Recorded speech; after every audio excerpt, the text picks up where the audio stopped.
Hey guys, GrandNoodleLite here, and today I'm going to be talking to you about the Mangler 5000.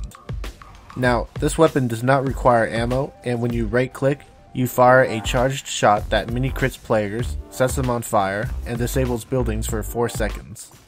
However, you will only do 20% damage to buildings, and you won't get any crits with this weapon. Now, not many expert TF2 players use this weapon, and that's mainly because it's widely regarded as a noob weapon. But to be honest, I don't really see why more people aren't using this weapon. I mean, sure, you aren't going to get any critical hits, but you can fire a mini crit whenever you want. Now, of course you could also use the buff banner, but you have to build that up with damage. And many times, you die before you have a chance to use your mini crits. Now, this rocket launcher might not do that much damage to buildings, but you can pair this weapon with the shotgun so that you can disable the sentry with your Mangler, then switch to your shotgun and do normal damage to the sentry while it's disabled. Now, another good secondary you can use with the Mangler is the base jumper. And the reason why the base jumper goes so well with the Mangler is that when you're set on fire with the base jumper, you kind of sort of hover in the air.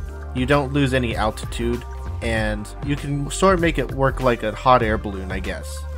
Now, where the Mangler comes into play is that if you rocket jump using the charged shot of the Mangler, you set yourself on fire, and you can then glide over to certain areas where the enemy might not expect you to be. I have also noticed that fire has a very powerful influence over psychological warfare in Team Fortress 2. And what I mean by that is that when someone gets set on fire, there is a very good chance that they'll either retreat or go looking for a medic or a health pack, something that will put out the fire. Now, more experienced players know roughly how much health you lose when you're on fire, and are much more likely to stand and fight. But I can't tell you how many times I've seen a player get set on fire and immediately fall back and call for a medic, even if he still has like 3/4 of his health, and could probably survive if you would just let it go out normally.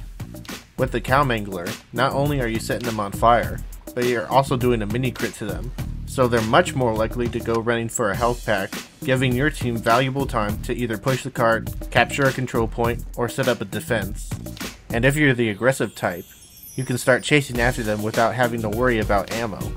Now, while having to collect ammo might not seem like a big deal when you're using the regular rocket launcher, if you're playing on a new map, or if you're new to TF2 in general, it might help you out a wee bit. And one last thing that I think is worth mentioning about the Mangler is that when you kill someone with the Mangler, their body disintegrates. Now, whether or not you think that's cool is personal preference, but that's just another way that this weapon differentiates itself from the other rocket launchers. So overall, I think it's a pretty good weapon. If I was going up against multiple engineers, I would probably use the regular rocket launcher. Otherwise, I'll use it every now and then.